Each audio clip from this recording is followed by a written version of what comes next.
Oh, hello. I'm Diana Kanecki, founder of Kanecki Art, Kanecki Associates, and DKA Strategic Planning. Um, what I would like to talk about today is aspects of a creative lifestyle in a creative life. The thing is, you should be able to do things that you like to do. Like, for example, if someone is in design and likes to design an outfit, design an outfit that you love, whether it's wearable art, whether it's everyday, whether it's just casual or formal. But design something that you love. Don't necessarily try to design something that's just that you think is gonna that you feel is gonna sell or something like that. Design something that you want to use. Design and also design something that pushes the boundaries, that stresses what needs to be done, that challenges. Because the moment something becomes or a person becomes part of the herd is when basically society stops. Because what happens is in one book my dad gave me many years ago, I forgot the author's name, but it's called The Management of Intelligence. And in the management of intelligence, it talked about different types of management myths, which were used back in the 50s and 60s, even into the 70s. One of them was basically the management myth of teamwork, which is really clones. Everyone is a clone. Everyone is a coffee cup. Um, Everyone has the same type of coffee. Everyone has um, basically is just ubiquitous. So what happens if you take this coffee and you lose it? Well, what do? You go down and you actually buy another cup of coffee that's ubiquitous. And but the thing is, that is not teamwork. And here's the reason why. The reason why it's not teamwork is because, well, with teams, you have people that are specialized, yet in individuals working together for a common effort. However, when it becomes that everyone has become the coffee cup, um, the board with the earpiece, always connected, always on, something of humanity is lost, and that's what the dangerous part is. Um, the other thing is why it's not team, because here's the thing: if everyone's a clone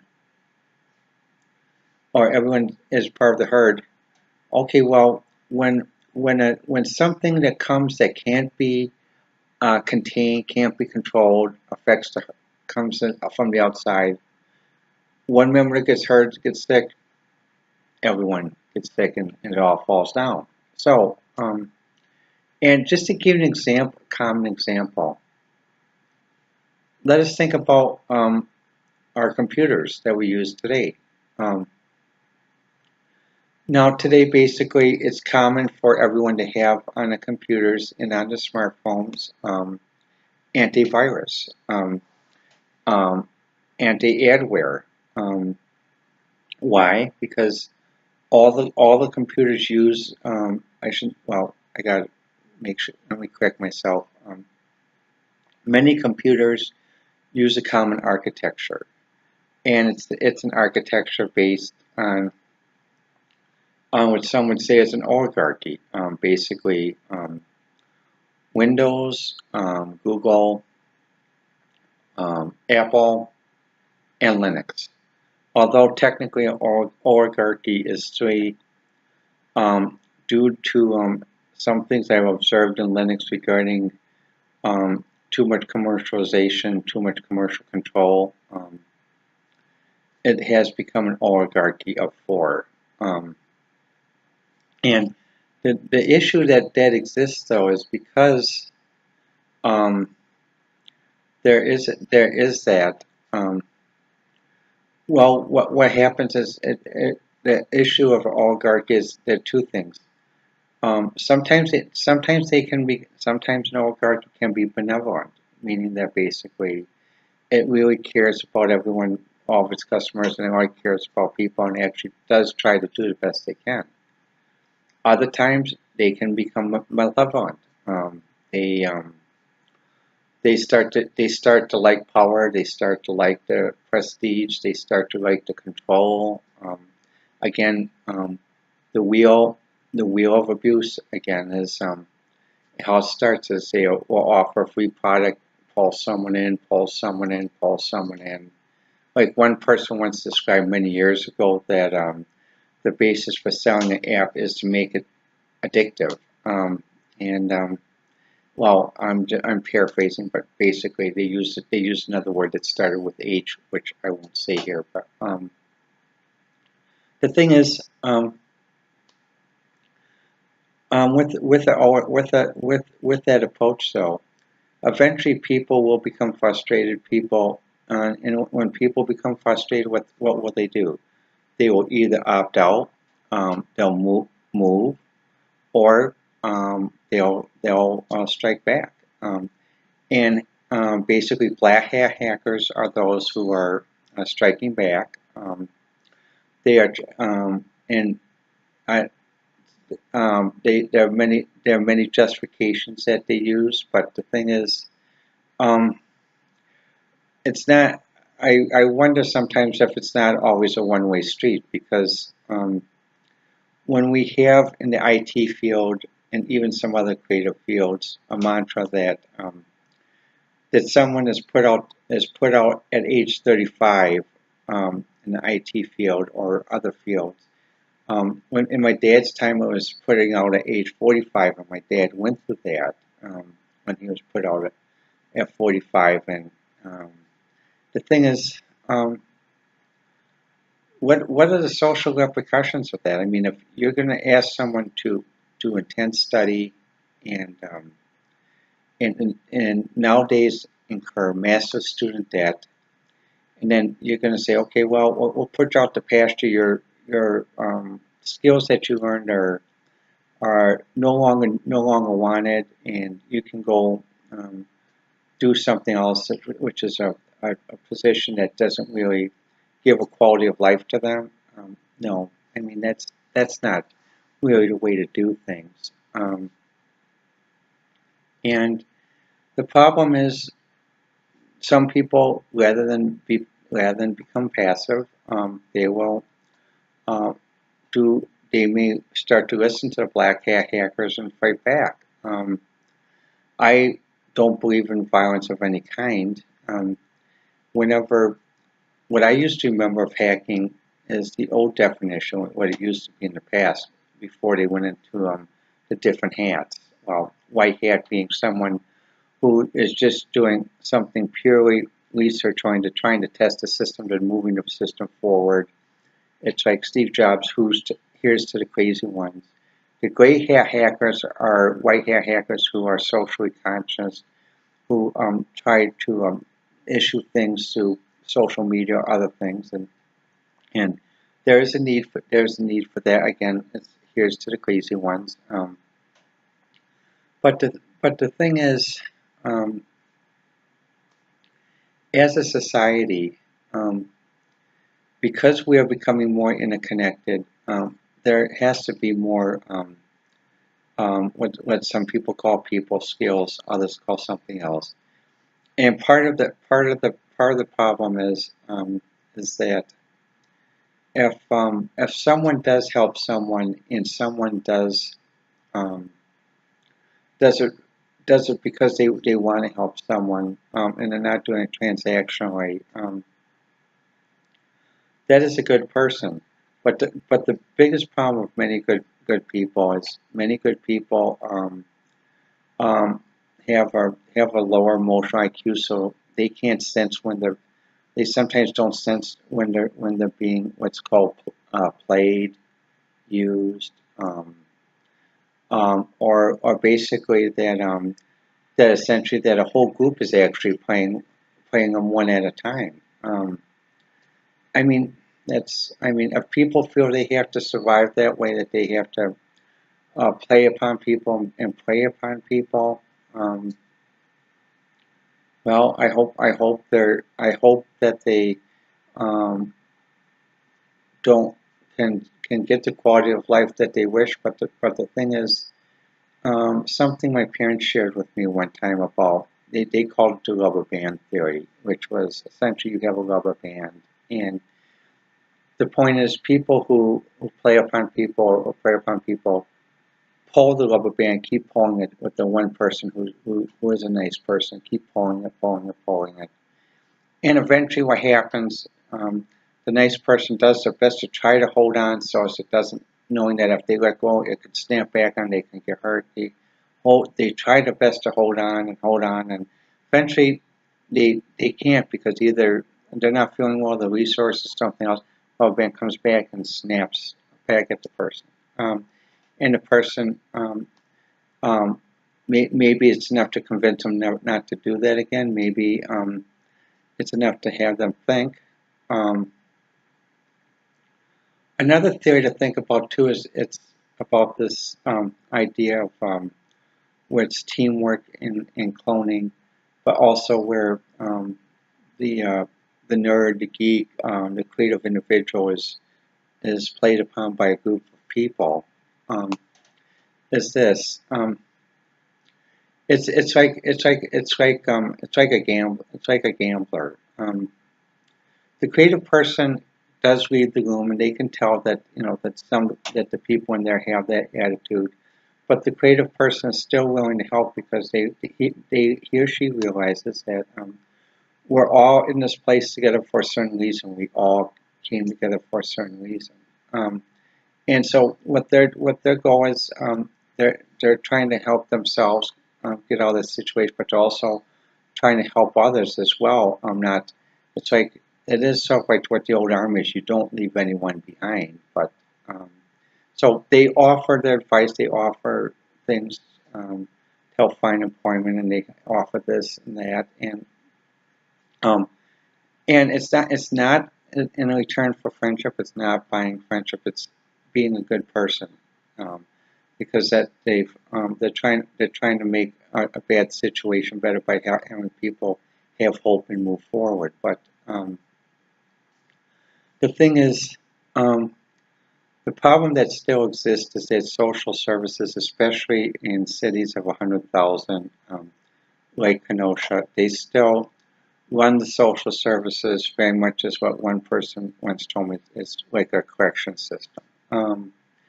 They run it that basically you don't have any friends, you're not supposed to make friends, and so essentially what happens, it becomes a big snake pit playing pen as you wish. And people who think they're part of the in-group aren't. It's actually worse than high school. And it's a situation no one wants to get into, and people do want to get out of. And the thing is, though, um, this type of attitude is going even further into the workplace. When someone does, or a workplace promotes that everyone should play against one another, and the weak are thrown out, or so-called prey upon the creative individual, um, make off your friend, and when you're really not. Well, we can see it in a society. When people, when the average length of the car on U.S. highways is 12 years old, this is much longer than what it was during World War II, when at the end of World War II, the average age of a car was 7 years old. And after World War II, people were able to buy a car every 2 years, new car every 2 years. And the car prices were made so that they could buy a new car every 2 years, and the wages were set, the compensation was set so that they could, as well as afford a home, insurance, full compensation. Um, What it says today is that when people have to lease a car for 10 years or go on a low mileage lease or um, can't afford to buy a car within 2 to 4 years outright, again, this is this teamwork, clone atmosphere where everyone is made to feel that they can do things, um, but if someone has to basically do it by stepping on other people or stepping on other people's backs, that's not really the type of environment that I would prefer to live in or work in. And that's why I've always been very selective where I've worked, where I live, um, and even as a consultant, even some people say I pick my own clients because I am selective as to who I consult with as well. I mean, the knowledge I have can help many people, and it's I also have a compass that I follow too. And the thing is, um, what one has to think about though is most creative people know about rights and responsibilities, action and consequences. Some people claim that's also Republican values, which I can see that when one reads the book. Um, um, well, it's something like why good people make bad choices. I'm paraphrasing the title. Um, as comparing decision making as to values between people who identified as Republican and people who identified as Democrat, and also why people tended to listen more to someone who's more of a Republican than less of someone who's a Democrat because they're the person who's a Republican was assumed to have more of a compass than someone who was a Democrat because of various history of what has happened in the Democratic Party, and I do support Michael Moore's call that the Democratic Party does have to reform itself, as well as even today my call the Republican Party has to reform itself because we have lost touch as we've slurred the words, we've changed the meanings, and um, it's we need to do it to make a better society. Um, at one point, just to get back to is people will think, well, okay, well, I was able to I was able to take advantage of this creative person, and I could do it again. Well, what I was mentioning is like the gambler analogy. Okay, someone wins a game at a small town or something because they had an extra card up the slave, and they think, okay, well, oh, that's good. I can keep doing this, and eventually they get to a bigger area with people who've also have used some of those tricks too to win. So a person's going to try it, and they'll get caught, and they say, okay, well, I'll try another trick. They eventually succeed. Then they get to another area where basically they get to a big table, and everyone has all the tricks that one person has done. They have done too, so they know what to watch for. They know what. So when the person does it, when it does come, they do fall very hard, and the thing um, is it really worth it to always have to look over one shoulder to say, well, do I or someone sees someone says, instead of saying, oh, hi, how are you, to sort of make off like, oh, I don't see that person, hope they don't see me, hope they don't talk with me, or even to say, well, if someone calls you up to meet at Barnes& and Noble for a cup of coffee, and they say, well, and they plan to come in, and they don't come, or basically they just don't want to talk or something. Well, I mean, is that really worth it to sort of say to make it that you have to keep up a radar field as to all the people that someone has hurt, and hopefully that they don't that the person doesn't come in contact with? Is it really worth to live that type of lifestyle? I don't think so. I mean, I'm always I've always try to be genuine and try to be open to everyone that I meet, and also when I do help, I help because I want to help, not because I'm expecting um, something back. I'm not that. My dad warned me once of two neighbors. One neighbor that comes over on Memorial Day and offers you a beer and says, "Oh, here, have a beer with me." And the other neighbor that does the same thing that offers you a beer, but basically that beer isn't free. They want something from you in the future more so than the cost of that beer. Um, which neighbor does one wish to be? Um, the good neighbor that says, "Oh, here, would you like to share a beer with me?" Um, or the bad neighbor where someone says, "Oh, would you like to share beer with me?" But then in the future says, "Well, that beer wasn't free. I want something else." I'd rather be the good neighbor. Um, what about you? Let me know what you think. I'm on Twitter at Diana1A, and I prefer to receive contacts via Twitter. I'd like to thank you for listening, and also I'd like to hope that everyone is able to get out and enjoy themselves this Memorial Day.